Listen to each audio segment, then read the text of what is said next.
They mocked my dirty hands while spending my clean money. My future son-in-law called me a fat pig to my face, thinking I was too stupid to understand. He thought he had trapped my daughter and secured my bank account. He didn't know that the idiot mechanic had just bought the building he was standing in. The check lay on the mahogany desk, a rectangular slip of pale blue paper that seemed to vibrate slightly in the aggressive draft of the office air conditioning. The room was kept at a temperature that suggested preservation, cold enough to keep cut flowers fresh and human warmth at bay. I stared at the amount line. The ink was still wet, a dark, jagged trail where my ballpoint pen had pressed hard into the fiber. It was a number that carried weight. It wasn't just arithmetic. It was a unit of measurement for a life. That number could have purchased the 3-bedroom bungalow in the neighborhood where I grew up. It represented 40 years of busted knuckles, rotator cuffs ground to dust, and Christmas mornings spent under the chassis of a frozen semi-truck on the I-95. It was the sum of missed school plays and lonely dinners, transmuted into a currency that these people seemed to view as merely adequate. I placed the pen down. It made a sharp click against the polished wood, a sound that echoed too loudly in the silent office. "There," I said. My voice sounded foreign in this acoustic perfection, rough, tectonic, like gravel tumbling inside a dryer. "That covers the venue, the catering upgrade, and the, what did you call it? The ambiance package?" Miss Sterling, the wedding planner, didn't reach for the check immediately. She looked at it with a detached clinical interest, as if it were a biological specimen that might be contagious. She was a woman of sharp angles and expensive fabrics, someone who had monetized the anxiety of brides. "Thank you, Mr. Dawson," she said. Her smile was a masterpiece of engineering, tight, structural, and completely devoid of warmth. She didn't look at me. Her eyes, practiced in the art of assessing value, immediately darted to the young man sitting in the buttery leather chair next to me. "Tyler," she said, her voice undergoing a chemical change, turning from steel to syrup. "This secures the grand ballroom for the entire evening. We can now proceed with the imported orchid wall you requested. The florists in Holland are on standby." She took my money, my sweat, my years, but she gave him the respect. I was the engine that provided the thrust. He was the pilot waving to the crowd. Tyler nodded, a slow, practiced motion he must have picked up in a boardroom seminar. He checked his watch, a gold chronograph that caught the halogen track lighting and flashed a blinding shard of light across the desk. "Excellent," Tyler said. He leaned forward, usurping the space, dominating the air between them. "Make sure the orchids are pure white, Miss Sterling. Not eggshell, not ivory. If they are even slightly cream, my mother will have a stroke. The aesthetic must be crisp." Clinical, almost. I sat back in my chair. The leather groaned under my weight, a sound of protest. I was a big man, broad in the shoulders, and thick around the middle, a shape determined by leverage and heavy lifting. My hands, resting on my denim-clad knees, were permanent maps of my history. They were calloused, scarred by slipped wrenches and hot manifolds, and stained with the faint, unmovable shadow of engine oil that no amount of industrial pumice soap could ever fully exorcise. I felt a familiar tightening in my chest, the stress fracture of patience. "Is there anything else?" I asked, my voice rumbling low. Tyler finally looked at me. He didn't smile. He didn't frown. He looked at me the way a driver looks at a pothole, a necessary inconvenience that must be navigated around to maintain speed. "No, Robert," he said. "He never called me Dad. He never called me Mr. Dawson. It was always just Robert," delivered with a flat intonation that suggested he was doing me a favor by acknowledging my existence at all. It was a power play, a subtle way of keeping the hierarchy clear. "You can head out," he said, waving a hand dismissively, like shooing a fly. "Need to go over the lighting schematics with the team. It's a bit technical. We need to discuss lumens and color temperature. You wouldn't understand the nuance. Nuance. I built engines from scratch. I understood the precise tolerance required to keep a piston from shattering at 6,000 revolutions per minute. I understood the catastrophic failure that occurs when a single bolt is torqued 1 foot-pound too loose." "Right," I said, suppressing the urge to lean across the desk. "The nuance." I stood up. My knees popped, a sound like a dry branch snapping in a winter wood. The sound seemed to offend the silence of the room. "Oh, and Robert?" Tyler added. He didn't look up from his phone. His thumbs were flying across the glass screen. likely texting his friends about the success of the meeting. I stopped at the frosted glass door. Yeah, try to get a haircut before the rehearsal dinner tomorrow, he said, his tone breezy, detached. And I don't know, clean your fingernails. We're going to be shaking hands with some very important people. My boss, Mr. Henderson, might stop by. Appearances matter, Robert. We're selling a brand here. I looked down at my hands. They were clean. I had scrubbed them for 10 minutes before coming here, but they were working hands. The darkness in the cuticles wasn't dirt. It was stained into the dermis, a tattoo of labor. They were hands that fixed things, hands that had held his fiancée when she was a feverish toddler, hands that had paid for the suit he was wearing. I'll see you tomorrow, Tyler, I said quietly. I walked out of the plush office. The door clicked shut behind me. The sound of a vacuum seal closing, locking me out of their world. He thought I was dirt. He had no idea I was the bedrock he was building his house on. I walked out into the humid afternoon heat. The air was thick, smelling of asphalt and exhaust. A scent that felt like oxygen to me after the sterile atmosphere of the Gilded Lily Event Center. I climbed into my truck, a 10-year-old Ford. The paint was fading from a deep midnight blue to a chalky slate, and the rear bumper bore the concave memory of a tow hitch accident from 3 years ago. But when I turned the key, the engine caught instantly, purring with the rhythmic, deep-chested thrum of a machine that was loved. I had rebuilt that engine myself, balancing the crankshaft to within a micron of perfection. As I merged onto the highway, leaving the manicured gardens behind, I felt a heavy, dull ache settle behind my ribs. It wasn't anger exactly. Anger is hot. This was cold. It was the feeling of being a ghost in your own life. My daughter Emily was marrying Tyler. She was 24, bright-eyed and blinded by a love I couldn't understand.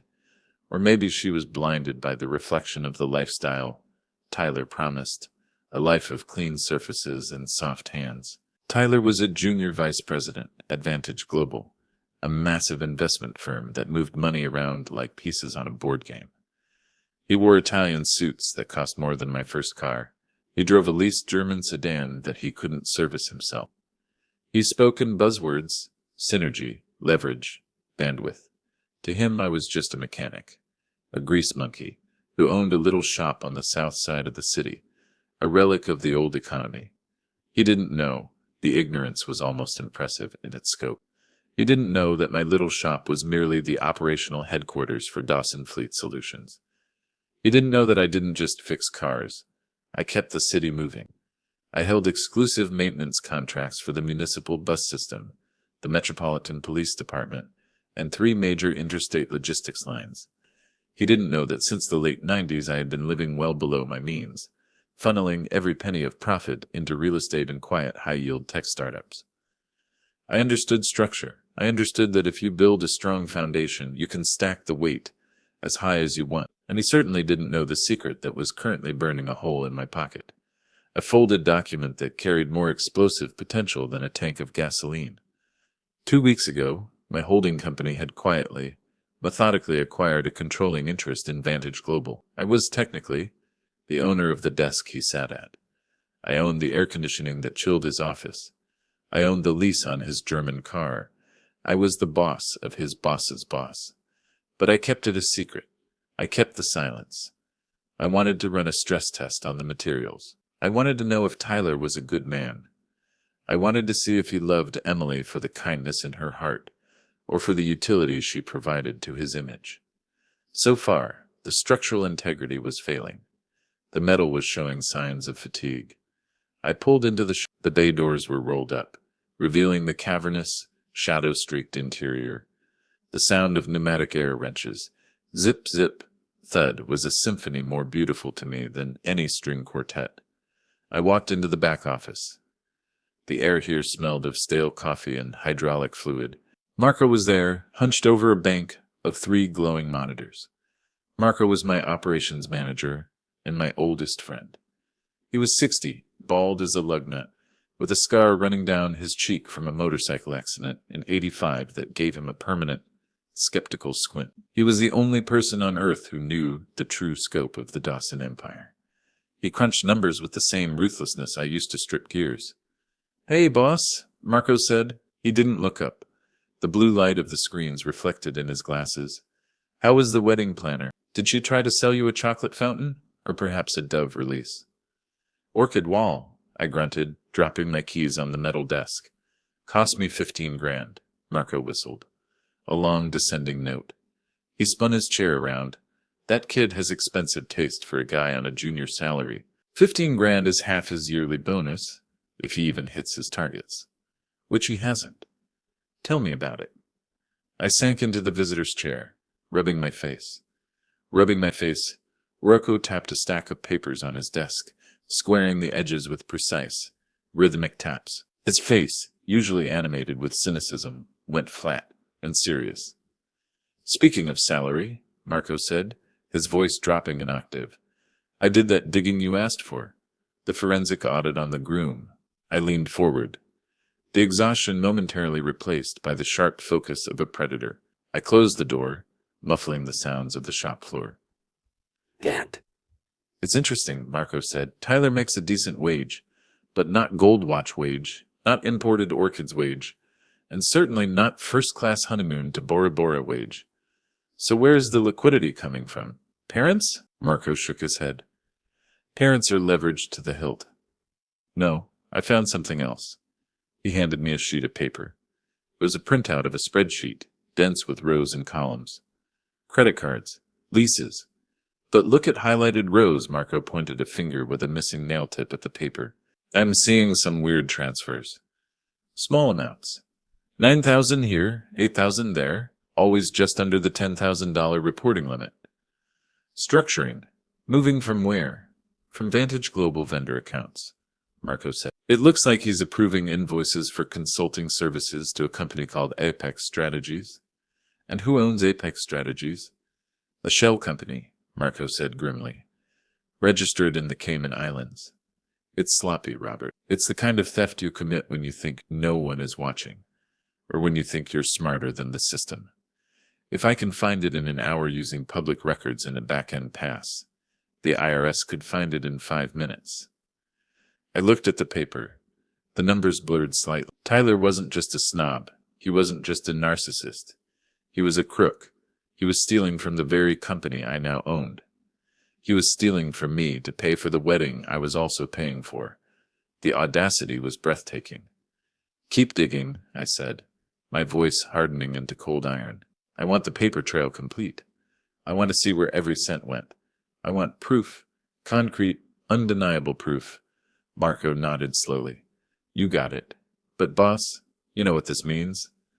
If this blows up, if we expose this, it's going to hurt Emily. It's going to devastate her." I looked out the dusty window toward the city skyline where my daughter was preparing to pledge her life to a mirage. "I know," I said, the words tasting like ash. "But letting her marry a felon will hurt her more. A broken heart heals, Marco. A broken life doesn't." I wasn't just losing a son-in-law, I was hunting a thief, and the hunt was just beginning.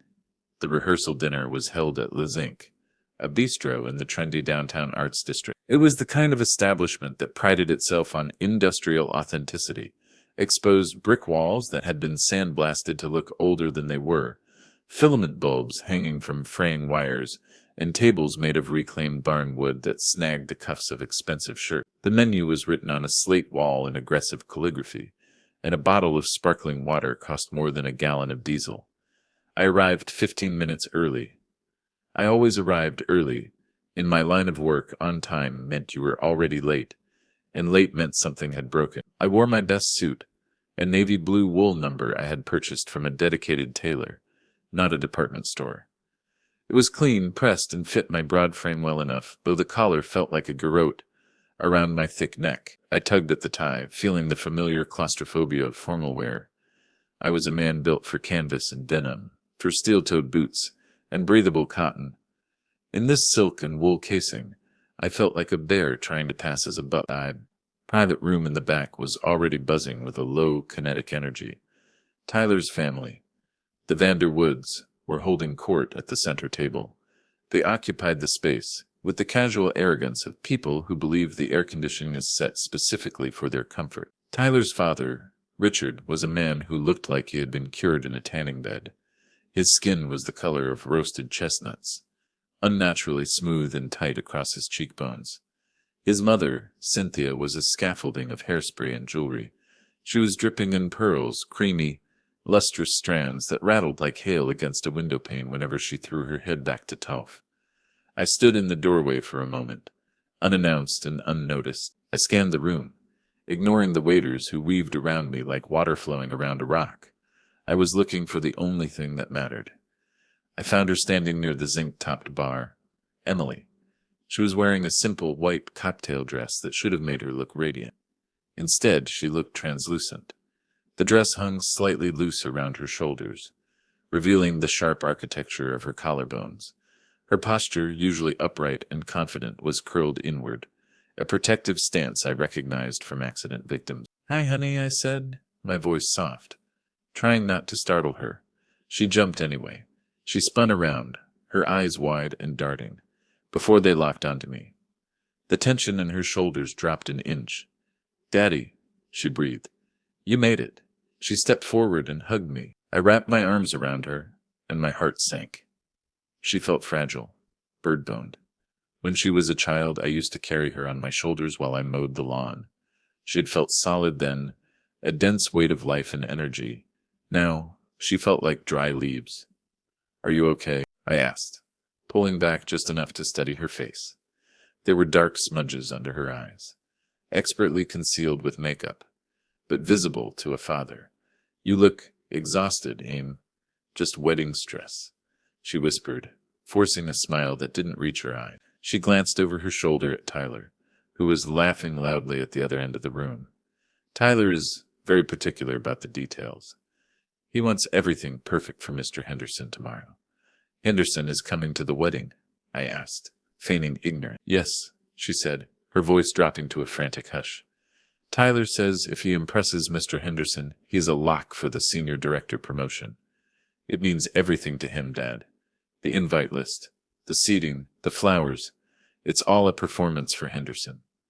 Please, just be cool for me." "I'm always cool, Ham," I said, squeezing her hand. My skin looked rough against hers. "I'm the guy who fixes radiators. Cool is the job description." She laughed, but it was a nervous, brittle sound. "You know what I mean? The Vanderwoods are intense. They have opinions. Just try to ignore them if they get snarky. They don't mean it. It's just how they talk. I have thick skin," I promised. "Like a rhino." My skin was thick. Years of welding burns and freezing winters had seen to that. But as I looked at the fear in my daughter's eyes, I felt my patience wearing dangerously thin. "Oh, Robert, there you are." I turned. It was Richard, Tyler's father. He was holding a glass of amber scotch, swirling it with a rhythmic motion. He approached me with a smile that was entirely purely muscular, exposing of teeth without a spark of warmth. "Richard," I said, extending my hand. He took it. His grip was limp and moist, the handshake of a man who had never held a tool heavier than a fountain pen. He pulled his hand away quickly, as if afraid he might catch a callus. "Glad you found the place," Richard said, his voice a smooth baritone. "I know downtown can be a bit of a labyrinth for people who don't come down from the suburbs often. The one-way streets can be tricky, if you're used to country roads. I lived 20 minutes away. I knew the city's grid better than the city planners. I managed," I said flatly. Good," Richard said. He took a sip of his scotch, his eyes traveling up and down my frame. He squinted at my lapel. "Is that polyester blend? Fascinating texture. Very durable, I assume. Good for heavy use." It was Italian wool. Super 20s. "It's wool, Richard," I said. "Ah, wool," he chuckled, the sound bubbling up from his throat. He said it as if I had claimed the suit was made of burlap sacks. "Well, to each his own. Grab a drink. Tyler tells me you're picking up the tab for the open bar tomorrow. Very generous for a man of your limited means." The insult was precise. "Surgical. I want Emily to have the best," I said, my voice stiffening. "Of course," Richard said. turning his back to me, to wave at a waiter. Though, I suppose the best is a relative term, isn't it? Enjoy the house wine, Robert. It's surprisingly drinkable. I clenched my fist in my pocket, feeling the fabric strain. One day, Richard, I thought. One day, the bill comes due. Dinner was announced. The guests shuffled toward the tables, the scrape of chairs on wood filling the room.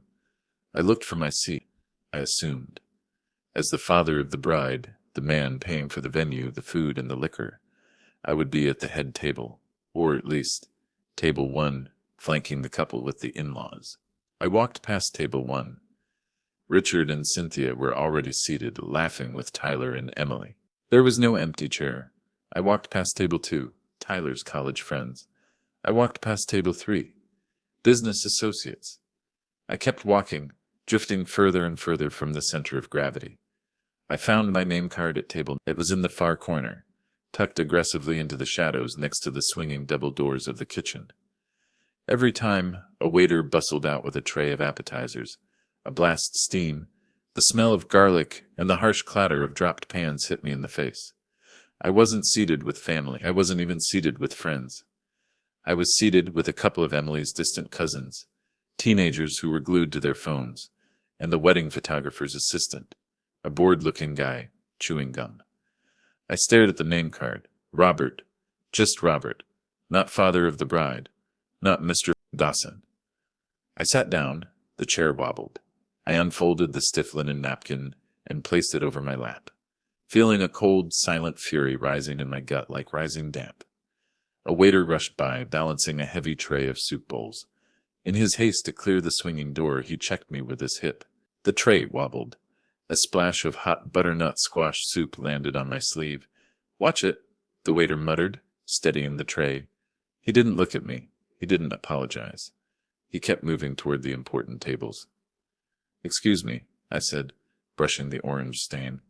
He ignored me. To him, sitting at table 9 in the dark corner, I was nobody. I was part of the furniture. I was an obstacle in the logistics of service. I looked across the room. The lighting was golden and warm over the main tables. Tyler was standing up, tapping a silver knife against his crystal champagne flute. Clink, clink, clink.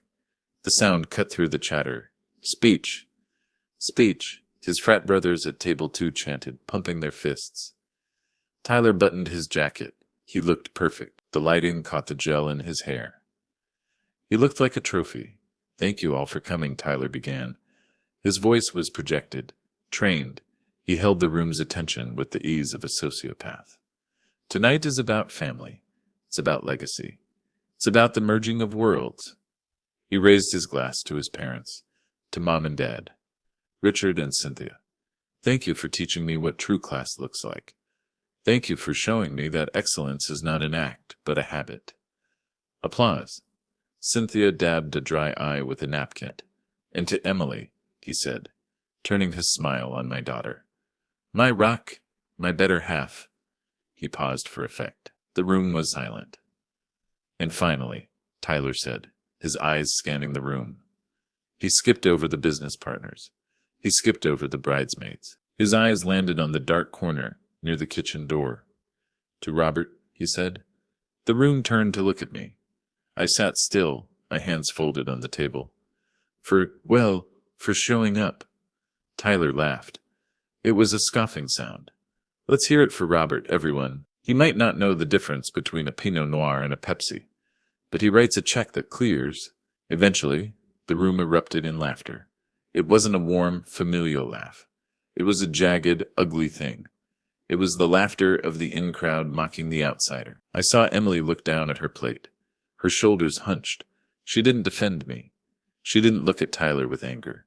She just shrank, making herself smaller, trying to disappear. That hurt more than the insult. My daughter, the girl who used to scrap with boys on the playground, had been beaten down into silence. My heart didn't break. It hardened. It turned into something like cast iron, brittle, heavy, and incredibly strong. "Laugh now, Tyler," I thought, watching his smug grin. "The bill is coming due, and the interest rate is going to kill you." Later that night, unable to stomach the dessert or the conversation at table 9, I retreated to the hotel bar attached to the bistro. I needed a real drink, not the watered-down wine they were serving inside. I sat on a leather stool in the dim, amber-lit room and ordered a bourbon. Neat, the bartender poured it, and I stared into the brown liquid, watching the light fracture through it.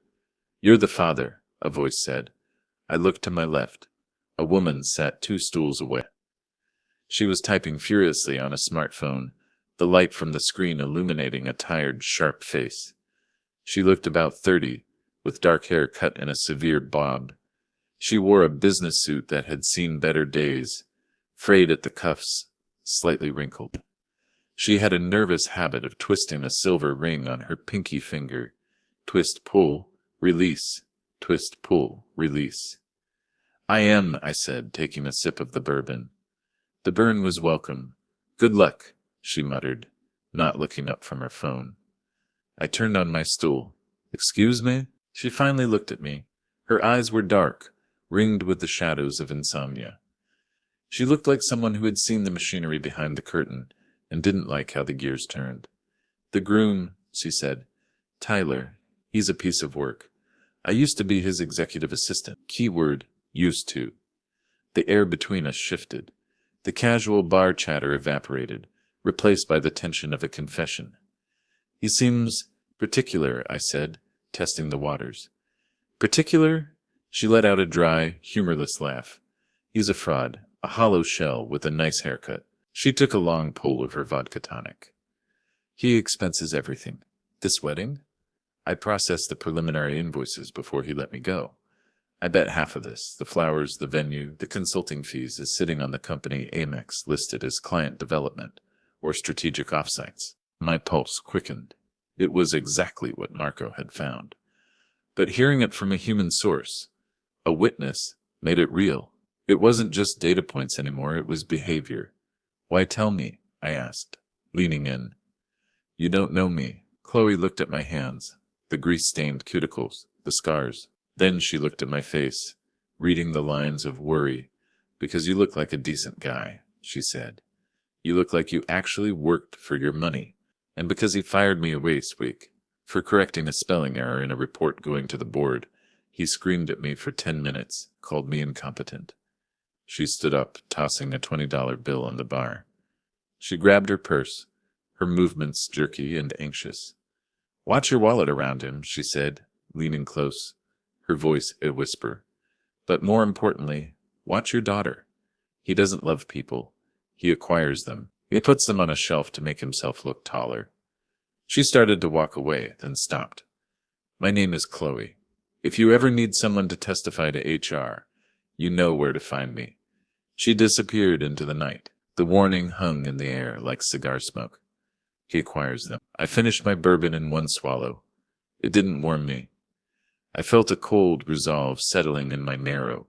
Tomorrow was the wedding. Tomorrow the acquisition would be finalized. But not the one Tyler was expecting. The sun had not yet breached the horizon when I woke. The sky was a bruised purple, heavy with the threat of rain that the weather app promised wouldn't fall. I drove to the cemetery at 8:00 a.m. The iron gates were open, the avenues of oak trees standing like silent sentinels in the mist. I parked the truck and walked across the wet grass, the dew soaking instantly through my shoes. I knelt in front of the gray granite marker. The stone was cold to the touch, damp with the morning's condensation. Martha Dawson, beloved wife and mother. "It's today, Marty," I whispered. My voice was swallowed by the vast, heavy silence of the place. "Our little girl is getting married." I pulled a few weeds, dandelions that had dared to encroach on her resting place from around the base of the stone. My hands worked automatically, seeking order in chaos. "I don't like him, Marty," I confessed, staring at the dash between her birth and death dates. "I've tried. I've run the diagnostics, but the engine block is cracked. He's hollow. He treats people like rungs on a ladder, stepping on them to get to the next level." A crow called out from a nearby oak, a harsh, jagged sound. "She loves him," I continued, my throat tightening. "Or she thinks she does. She sees a glossy finish and thinks the steel underneath is sound. You and I both know rust starts from the inside." I traced the letters of her name with a rough fingertip. I remembered how she used to look at me when I came home, covered in grease, not with disgust, but with a warm, grounding love. She knew that the dirt on my hands was the evidence of the life we were building. "I'm going to give him one last chance today," I said to the stone. "I'm going to let him show me who he really is. I'm going to apply the pressure. If he holds up, I'll keep the secret. I'll bury the acquisition documents. But if he buckles, if he hurts—" I stood up, wiping the wet dirt from my knees. The sun was cresting the hill now, casting long, sharp shadows across the graves. "Then I'm going to burn his ladder down while he's still climbing it." As I walked back to the truck, my phone buzzed against my thigh. It was a restricted number. "Robert," the voice rasped. It sounded like sandpaper on wood. It was Arthur, my corporate lawyer. Arthur was 70 years old, expensive, and meaner than a rattlesnake with a toothache. He had been with me since I bought my first tow truck in '92. He handled my acquisitions with the same unsentimental efficiency I used to strip a chassis. "Arthur," I said, opening the truck door, "it's Saturday morning. The law doesn't sleep, and neither does money." Arthur replied, "The acquisition, is it finalized?" "Signed and sealed yesterday at 4:55 p.m., Arthur said. "The filing is registered. You own 51% of Vantage Global Holdings. You are the majority shareholder. The board answers to you." "Good," I said, watching my breath fog in the morning air. "Bring the paperwork to the wedding. The full packet." "To the wedding?" Arthur paused. "That's theatrical, even for you." "And bring a termination notice," I added, ignoring him. "Termination? For whom?" "For a junior vice president," I said. "Name is Tyler Miller. 'Cause gross misconduct and financial irregularities." "I'll have it drafted within the hour," Arthur said. "Do you want the non-compete clause enforced?" "Enforce everything," I said. "I want him unable to work at a lemonade stand within 50 miles. The trap was set. The mechanism was primed. The wedding took place at the Grand Estates Chapel. It was a beautiful stone building, centuries old, transported brick by brick from Europe by some robber baron in the 20s. The air inside smelled of beeswax, lilies, and old money. The organ music began, a swelling, majestic chord that vibrated in the floorboards. I offered my arm to Emily. She took it. Her hand was trembling violently. Through the lace of her sleeve, her skin felt ice cold. "I'm scared, Dad," she whispered, her eyes fixed on the massive oak doors ahead. "It's just a walk, honey," I said, covering her hand with mine. "I've got you. I've always got you. If you want to turn around, the truck is right outside.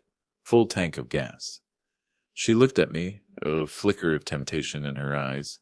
Then she shook her head. "No, I love him. He's just stressed." The doors opened. The light flooded in. We walked down the aisle. Faces turned toward us. A sea of strangers on the groom's side. A handful of friends on ours. I saw the judgment in their eyes. They looked at Emily's beauty, and then they looked at Apley, the rough-hewn father in the suit that didn't quite drape right. We reached the altar. Tyler was standing there. He looked perfect. His tuxedo was tailored to the millimeter. His hair was sculptured. But he didn't look at Emily's face. He didn't lock eyes with his bride in that moment of profound connection. He looked at her dress, checking for wrinkles. He looked at her bouquet, ensuring the orchids were the correct shade of white. He looked past her, into the crowd, scanning the pews for approval. I took Emily's hand and placed it in his. It felt like handing a delicate bird to a butcher. "Take care of her," I said. My voice was low, a rumble of thunder. It wasn't a request. It was a structural load requirement. Tyler didn't look at me. He didn't nod. He just took her hand, his grip proprietary, and turned his back to me. I walked to the front pew and sat down. The wood was hard and unforgiving. Throughout the ceremony, I felt eyes boring into my back. The acoustics of the stone chapel carried sound with terrifying clarity. I could hear the whispers from the row behind me. Tyler's aunts and cannons. "That's the father." "The mechanic? Look at his haircut. It looks like he did it himself with garden shears." "So provincial. It's a miracle. Tyler is willing to elevate the girl, considering the stock she comes from." I stared straight ahead at the crucifix. They focused on Emily. She looked happy, but her smile was tight, the corners straining. She was performing. She was playing the role of the perfect accessory. When the priest finally said, "You may kiss the bride," Tyler leaned in. He kissed. It was a picture-perfect kiss, designed for the photographer crouching in the aisle. But as he pulled away, before he even smiled at his new wife, his eyes darted over her shoulder. He was scanning the back of the church. He was looking for Mr. Henderson. He wasn't marrying a wife. He was marrying a promotion. He was marrying a stepping stone. The reception was held in the main ballroom of the estate. It was a spectacle of excess. Crystal chandeliers the size of small cars hang from the vaulted ceiling. Towering floral arrangements blocked line of sight across the tables. A 10-piece jazz band played soft, inoffensive standards. I had paid for it all, every crystal, every petal, every note. I stood in the receiving line for a moment, trying to shake hands with the guests. Tyler appeared at my elbow, his grip tight on my bicep. "Robert, you're creating a bottleneck," he hissed, his smile never wavering for the cameras. "People are waiting to get to the bar. Go find your table. We need to keep the flow moving for the VIPs. "I'm the host, Tyler," I said. "You're the financier," he corrected. "There's a difference. Now please, move." I walked into the ballroom. It was magnificent, and it was cold. I looked for my table. Table 1, the groom's family. Prime real estate. Table 2, the groom's boss and colleagues. The power center. Table 3, the college friends. I kept walking back, past the dance floor, past the buffet stations, past the emergency exits. I found my card at table 19. It was tucked behind a decorative plaster column. I couldn't even see the head table. If I leaned to the left, I could see a slice of the dance floor. If I sat straight, I stared at white plaster. I was seated with the band's sound tech and a couple of vendors who were eating their shift meals. The sound tech was a young woman with purple hair shaved on one side and a heavy-duty headset around her neck. She was manipulating a mixing board on a small table. "Nice seat," she whispered, adjusting a slider. "Best view of the pillar in the house." "You must be special." "I'm the father of the bride," I said, sitting down. The girl stopped moving her hands. She looked at me, eyes wide. "You're kidding. They put the dad back here. In Siberia, appearances matter," I said, repeating Tyler's mantra. "I don't fit the aesthetic." "Wow," she said. She shook her head, her purple hair swaying. "That is cold, ice cold." She reached under her table and pulled out a bag of pretzels. "If you need anything, let me know. I'm Lydia. I have a stash of real snacks. This fancy food is tasteless foam anyway." "Thanks, Lydia," I said. I noticed a small red light blinking on her belt. "Is that a recorder? Backup audio?" She tapped the device. "We record the whole night in case the videographer's mic fails. I hear everything, the speeches, the toasts, the drunk confessions near the speakers." "Everything?" I asked. "Everything," she confirmed. An hour passed. The speeches were droning on at the front of the room. I could hear them over the speakers, but I couldn't see the speakers. I needed to use the restroom. To get there, I had to walk the length of the ballroom, navigating the maze of tables. I passed the main bar, a glowing onyx structure in the hallway outside the ballroom. Tyler was there. He had loosened his tie slightly. He was holding court with his best man, Chad, a guy who looked like a clone of Tyler, just with slightly less hair. I slowed down. They didn't see me. I was blocked by a large potted fern and a marble column. "So, the honeymoon is Bora Bora?" Chad asked, swirling his drink. "Top shelf, first class all the way," Tyler bragged, his voice slurring slightly with champagne. The old man coughed up 10 grand for it. "Can you believe it? 10 grand? Nice. That's just the tip," Tyler laughed. "Does he know you're using the rest of the furniture budget he gave you to buy that Rolex?" I froze. The furniture budget. I had given Emily $20,000 to furnish their new apartment. "Nope," Tyler grinned, flashing the gold watch on his wrist. "He thinks we're buying a sectional sofa at Pottery Barn. What he doesn't know won't hurt him. He's happy as long as he has a wrench in his hand and grease under his nails."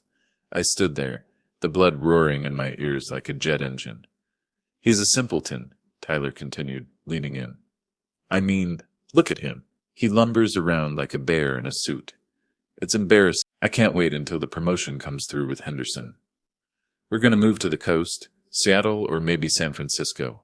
What about Emily? Chad asked. She's close to her dad. She'll do what I say, Tyler said, his voice dropping to a sneer. She knows who brings home the real bacon. Robert's money is just a starter fund.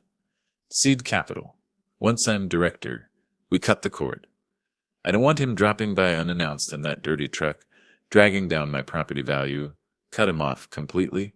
Ghost him, Tyler said. We'll be too busy, too successful. He can rot in that garage for all I care. I felt a cold, terrible clarity settle in my gut. It wasn't the insults to me that hurt. I had been called worse by better men. It was the dismissal of my daughter. She'll do what I say, seed capital. He didn't see her as a person. He saw her as an asset to be liquidated when it was no longer useful. I turned away from the bar. I didn't go to the restroom. I went to the nearest sink in the service station and splashed cold water on my face. I looked in the mirror. The man, looking back, was older, tired and scarred, but his eyes were burning. Showtime, Robert, I whispered to the reflection. Let's see how much load the structure can take before it collapses. I walked back into the ballroom. The air was heavy with the scent of roasted beef and expensive perfume, a cloying mixture that stuck to the back of the throat. I navigated the perimeter of the room, sticking to the shadows, watching the machinery of the party grind on. The waiters were clearing plates. The band was taking a break, replaced by a pre-recorded playlist of smooth jazz that felt like elevator music for purgatory. Then, the atmosphere in the room shifted. It was a physical change, like the sudden drop in pressure before a tornado touches down. The chatter at the tables died out, replaced by a hush that rippled outward from the main entrance. The music seemed to lower in volume, though no one had touched the dial. The double doors swung open. A group of men in charcoal suits entered. They moved with the synchronized, predatory grace of a wolf pack. In the center was a man who commanded the space simply by occupying it. He was tall, with silver hair swept back from a high forehead and eyes that scanned the room with the indifference of a Roman emperor. It was Edward Henderson, the CEO of Vantage Global, the man whose face was on the cover of Forbes last month. Tyler, who had been holding court at the head table, spotted him instantly. The transformation was immediate and pathetic. He practically leaped from his chair, abandoning his new bride mid-sentence. He adjusted his jacket, checked his tie, and sprinted across the parquet floor, weaving between tables like a spaniel hearing a whistle. Mr. Henderson, Tyler called out, his voice cracking slightly with a desperate, frantic excitement. Sir, you made it. Henderson stopped. He smiled, a polite, practiced expression that involved only the lower half of his face. Tyler, congratulations. Thank you, sir. This is... wow. I can't believe you came. It's an honor, truly. Tyler was vibrating. He was sweating. Come, please. You have to meet the family. We have a table reserved for you right near the front. Tyler guided Henderson into the room, his hand hovering near the CEO's back, but never quite daring to touch the fabric of his suit. He purred him past the tables, collecting stares like currency. He introduced Henderson to Richard and Cynthia. They preened like peacocks, Cynthia actually performing a clumsy, half-curtsy that made me wince. They were desperate to be associated with this power. Tyler was glowing. This was the pinnacle. This was the moment he had engineered the entire day for. Orchids, the venue, the debt. It was all an investment in this specific walk across the room. He looked around, scanning the crowd for more witnesses to his triumph. His eyes swept over the pillars near the back. He saw me. I had moved from the shadows of table 19 and was standing near the edge of the dance floor, my hands clasped loosely in front of me. I wasn't hiding anymore. I was standing still, a stationary object in a room full of spinning variables. Tyler's eyes narrowed. I could see the calculation in his face. He didn't want me there. I was an eyesore, a reminder of the provincial roots he was trying to sever. But then a flicker of cruelty crossed his features. He could use me. He could use me as a foil. He could show Henderson how magnanimous he was. how he tolerated the lower classes with the patience of a saint. It was a chance to bond with his boss over shared superiority. He steered Henderson toward me. "And Mr. Henderson," Durer said, raising his voice. He wanted the room to hear. He wanted the audience to appreciate the joke. "You simply must meet my father-in-law." They stopped 3 feet in front of me. Henderson looked bored, checking his watch surreptitiously. Tyler clapped a hand on my shoulder. It was heavy, patronizing, and moist with sweat. "This is Robert," Tyler said, grinning at his boss, then winking at his friends at table 2. "He's a real character, salt of the earth type. Runs a little auto shop on the south side. You know, grease, gears, and spark plugs." Henderson looked at me. He stopped checking his watch. His eyes, sharp and intelligent, locked onto my face. He didn't smile. He was studying me, like a computer processing a facial recognition match. Tyler wasn't done. He felt the silence and mistook it for anticipation. He wanted to land the punchline. "Honestly, sir?" Tyler laughed, leaning in close to Henderson, as if sharing a conspiracy, his voice booming in the quiet hall. "This is basically the old fat pig we have to put up with to get the girl. But hey, he paid for the open bar, so we let him stay inside, right?" The words hung in the air. Toxic and heavy. The old fat pig. The room went dead silent. A few of Tyler's frat brothers at table 2 snickered, a nervous, jagged sound. Richard and Cynthia chuckled into their champagne flutes, terrified of offending the mood. I didn't move. I didn't blink. I looked past Tyler, straight at Emily. She was standing at the head table, frozen. She had heard it. Her hand was clamped over her mouth, her eyes wide with horror. She looked at her husband, and for the first time, she saw the rot beneath the polish. "Tyler," she cried out, her voice breaking. "It's a joke, babe!" Tyler waved her off without looking back. "Robert has thick skin. He's used to getting dirty." "Right, Bob." He squeezed my shoulder again, his fingers digging into the wool of my suit. I ignored Tyler. I looked directly at Edward Henderson. Henderson wasn't laughing. The color had drained from his face, leaving him a pale waxen gray. His eyes were wide, fixed on mine with a mixture of disbelief and dawning terror. He looked like a man who had walked into a lion's den, thinking it was a petting zoo. He took a step forward, physically distancing himself from Tyler. "Robert?" Henderson whispered. The word came out as a breath, barely audible. Tyler looked confused. He looked from Henderson to me, and back again. "Sir? You know him? Owen? Yeah, he probably fixed your muffler once or something. He does all the city contracts." Henderson spun on Tyler. The movement was so sudden, so violent in its sharpness, that Tyler flinched. "Shut up." The command was absolute. It was the voice of a man who commanded billions. It cracked through the room like a whip. "Sir?" Down Tyler stammered, his smile faltering. Henderson turned back to me. His demeanor changed instantly. He straightened his tie. He smoothed his jacket. He smoothed his jacket. He bowed his head, not a nod, but a deep, respectful bow. It was a gesture of profound submission. "Mr. Dawson," Henderson said, his voice shaking slightly, but projecting clearly to the silent room. I had no idea you would be here. If I had known, I would have arrived earlier to brief you on the Q3 projections." The silence in the room was absolute. It was the silence of a vacuum. "Hello, Ed," I said. My voice was calm, low, and steady, the sound of an engine idling perfectly. "It's been a few weeks. I see you're enjoying the hospitality." Tyler looked between us, panic rising in his chest like bile. His world was tilting on its axis. "Mr. Henderson, who is this?" Tyler asked, his voice high and thready. "This is just Robert. He's a mechanic. He owns a garage." Henderson turned to Tyler slowly. The look on his face was one of pure, unadulterated disdain. It was the look one gives to a bug before crushing it. "You idiot," Henderson hissed. This isn't just a mechanic. This is Robert Dawson, the founder of Dawson Fleet Solutions." "So?" Tyler squeaked. "He fixes buses." "So," Henderson continued, his voice rising to a boom that shook the crystal glasses on the tables, "Miss Dawson's holding company. DFS Ventures acquired Vantage Global 14 days ago. He owns 51% of the voting stock. He owns the firm, Tyler. He owns the building we work in. He owns the debt on our servers. Henderson took a step closer to Tyler, pointing a trembling finger at me. He owns me. Henderson leaned in, his face inches from Tyler's. And he certainly owns you. Tyler looked at me, his mouth opened and closed.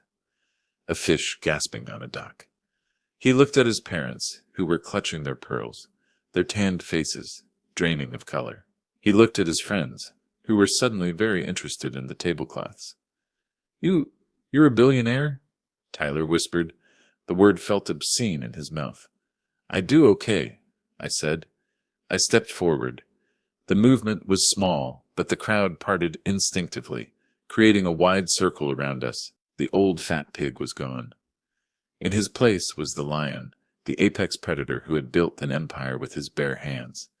I fix things, Tyler, I said. That's what I do. I fix broken engines. I fix inefficient supply chains. I fix broken companies. I looked him up and down, analyzing the structural integrity of the man standing before me. I saw only weakness. I saw cheap materials and poor workmanship. And tonight, I said, I'm fixing a broken family. Robert, Dad, Tyler stammered, sweat pouring down his face in rivulets, ruining his makeup. I was just joking. You know that. It was a roast. We're guys. We bond through insults. It's just banter. I don't feel bonded, I said. And I don't feel like Dad. I turned to Henderson. Ed. Henderson snapped to attention, his back rigid. Yes, Mr. Chairman? What is Tyler Miller's current standing at the firm? I asked, keeping my eyes on Tyler. He is a junior vice president, sir, in the acquisitions department. Is he essential? I asked. Does he carry the load? Or is he dead weight? Henderson cleared his throat. No, sir. His performance is average at best. And frankly, sir, my team flagged his expense reports this morning. We are currently auditing him for financial irregularities regarding vendor payments to a shell company in the Caymans. Tyler went white. He looked like he was going to vomit. Good, I said. Fire him. The words rang out like a gunshot in a canyon. Short, final, deadly. What? Tyler screamed. No, you can't. It's my wedding day. You can't do this. It's my company, I said, my voice dropping to a growl. I don't employ thieves. I don't employ liars. I don't employ men who defraud their own accounts to pay for orchid walls. And I certainly don't employ people who call me a pig while drinking my scotch. I looked at Henderson. Effective immediately. Effective immediately. Henderson confirmed. Security will escort him from the building if he tries to enter on Monday. Tyler looked around the room, wild-eyed. He was drowning, and he was looking for a raft. Emily, he shouted, spinning to face my daughter. Do something. He's crazy. He's ruining our lives. Talk to him. Emily walked down from the head table. She moved slowly, her white dress trailing behind her like a ghost. She was holding her bouquet of white orchids, the ones that had to be perfect. She stopped in front of Tyler. She looked at him. Really looked at him. She saw the fear, yes, but she also saw the greed. She saw the calculation. He called you a pig, Emily said softly. Her voice was steady, but there were tears standing in her eyes. It was a joke, Tyler pleaded, grabbing her hands. Baby, think about the future. Think about us. The house, the car. We can fix this. With his money, with your inheritance, we can be kings. The house my dad would have paid for? She asked. We're a team. Tyler squeezed her arms, his grip desperate and painful. We need his money, Emily. Don't you get it? This changes everything. We're rich. Emily looked at his hands on her arms. Then she looked at me. She saw the man who had raised her alone, the man who came home with grease on his hands and cooked her dinner, the man who sat in the back row, behind a pillar, so she could shine. I don't want his money, Emily said. I want his respect. She pulled her arms away from Tyler. The motion was sharp, breaking the connection. And I want a divorce. We've been married for 3 hours. Tyler screamed, his face turning an ugly shade of red. You can't divorce me. I'll take half. I'll take everything. Actually, I said, stepping between them. I moved with the speed of a man who has spent a lifetime dodging moving machinery. I reached into the inner pocket of my jacket and pulled out a folded piece of paper. It should be easy to annul, I said. I held up the marriage license, the document that made it legal. The document the officiant had signed and handed to me for safekeeping and mailing. I haven't mailed the marriage license yet, I said calmly. It's right here. I was the one who was supposed to drop it in the mailbox on Monday. Tyler's eyes bulged. He lunged for the paper. Give me that. My hand shot out. I caught his wrist in midair. My grip was forged in the fire of manual labor. It was a grip that could torque a bolt until the steel screamed. I squeezed. Tyler gasped, his knees buckling. He tried to pull away, but I held him fast. He was a boy in a suit. I was the machine. You're trespassing, I said, staring into his watering eyes. This is a private event, for family, and you aren't family. I twisted his wrist, forcing him backward. He stumbled, his expensive shoes losing traction on the polished floor. I let him go. He flailed, falling backward into the table holding the wedding cake. Crash! The table tipped. The 4-tier cake, costing thousands of dollars, slid off. Tyler landed in a heap of white frosting, fondant, and humiliation. Get out, I said. Tyler scrambled up, wiping frosting from his eyes. He looked like a tragic clown. You'll regret this, he shrieked, his voice cracking. I'll sue. I'll take everything you have. You can try, Henderson said, stepping up beside me, flanked by his security team. But our legal department is bigger than your entire family tree, and we have the audit logs, Tyler. We have the proof of embezzlement. If you run, we will find you. Tyler looked around the room. His friends at table 2 were looking at the floor, suddenly fascinated by the patterns in the carpet. His parents were already grabbing their coats, trying to sneak out the side door, abandoning their son to save their own reputations. He was alone. He made a noise, a sob, or a curse, and turned.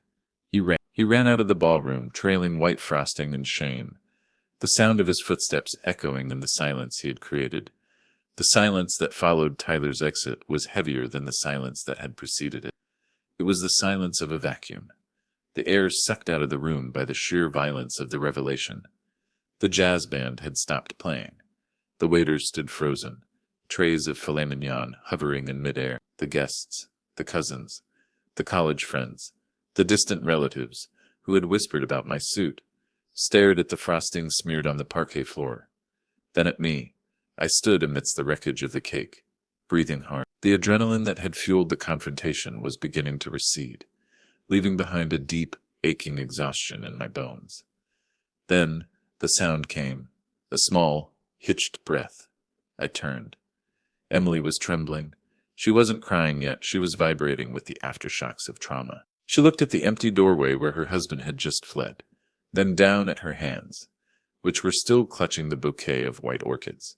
She crushed the stems, the perfect bloom snapping under the pressure. I'm sorry, she whispered. The sound was barely audible. Daddy, I'm so sorry. I crossed the distance between us in 2 strides. I didn't care about the frosting on my shoes. I didn't care about Mr. Henderson watching. I wrapped my arms around her. She collapsed against me, burying her face in the rough wool of my shoulder. The damn brat, she sobbed, a raw guttural sound of grief and humiliation that echoed off the high ceilings. Shy murmured, my hand cradling the back of her head, just as I had done when she scraped her knees on the driveway 20 years ago. I've got you, you're safe. I was so stupid, she choked out, her tears soaking my lapel. I was so blind I let him treat you like dirt. I let him erase me. You weren't stupid, I said firmly, my voice rumbling against her ear. You were hopeful. You wanted to believe the best in someone. That's not a flaw, Em. It's your mother in you. But sometimes, you have to inspect the foundation before you move into the house. She clung to me, her fingers digging into my back. Everyone is staring, she whispered. I looked up. She was right. The room was a sea of eyes. I straightened up, keeping one arm around her shoulders. I looked at the crowd. I looked at Richard and Cynthia, who were trying to make themselves invisible behind a centerpiece. The show is over, I announced. My voice wasn't loud, but it carried the weight of ownership. You can all eat, you can drink. The bar is open, but the wedding is cancelled. I turned to Henderson. He was standing like a sentinel, his face impassive, but his eyes gleaming with a newfound respect. Ed, I said. Yes, Mr. Chairman. I'm taking my daughter home, I said. Handle the rest. Pay the vendors. Tip the staff double. They had to deal with a lot of hot air today. Consider it done, Henderson said. And the incident with the cake. Put it on the corporate card, I said. Classify it as hostile takeover expenses. Henderson cracked a smile. A real one. Understood, sir. And Monday? I'll be in, I said. We have some restructuring to do. I want to see the org chart. Top to bottom. I'll have it on your desk at 7:00 a.m. We walked out of the ballroom. I kept my arm around Emily, shielding her from the whispers. We walked past the gift table, past the guest book, and out the heavy double doors. The night air hit us like a physical wall. Humid, heavy, and smelling of impending rain. It was a stark, messy contrast to the sterilized climate control of the Gilded Lily, and it felt wonderful. The valet stand was busy. The young man who had parked my truck earlier saw me coming. He straightened up, tossing a cigarette he had been smoking. He looked at me differently now. Maybe he had heard the shouting. Maybe he just sensed the shift in gravity. Truck, sir? He asked. Please, I said. He ran to get it. A minute later, the F-150 pulled up, the engine idling with that steady, rhythmic thrum that I knew in my bones. It was a sound of reliability. I opened the passenger door for Emily. She gathered her skirts, yards of tulle and silk that had cost a fortune, and climbed into the cab. The white fabric filled the space, pressing against the worn dashboard and the gear shift. Nice truck, sir, the valet said as I took the keys. He wasn't being sarcastic this time. It gets the job done, I said. Keep the change. I climbed in and shut the door. The cab was quiet, insulated from the world. It smelled of old leather, pine air freshener, and faint machine oil. It smelled like home. I put it in gear and drove. We left the manicured grounds of the estate. We hit the highway, the streetlights rhythmically flashing over us. Emily reached up and pulled the veil from her hair. She tossed it onto the dashboard. Then she kicked off her heels. She curled her legs up on the seat, hugging her knees. Where are we going? She asked. Her voice was small, stripped of all the pretense of the day. Somewhere quiet, I said. Somewhere with real food. You didn't eat a bite of that foam, did you? No, she sniffed. I was too nervous. I know a place, I said. We ended up at Joe's Diner, a 24-hour spot on the edge of the industrial district. It was a chrome and neon relic that hadn't changed since the 80s. The parking lot was gravel, and the sign flickered with a buzzing, electric hum. J.E.'s Den. I parked the truck between a semi-rig and a beat-up sedan. We walked in. The bell above the door jingled. The scene was surreal.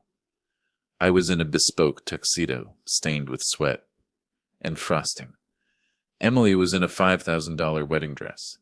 Barefoot, holding her shoes in her hand, the diner was mostly empty, save for a few truckers and a couple of college kids studying in a corner. Marge, the waitress who had been working the night shift for as long as I could remember, looked up from the counter. She didn't blink. She didn't gasp. She just snapped her gum. Roughneck? Marge asked, grabbing 2 laminated menus. You could say that, I said. Well, sit wherever.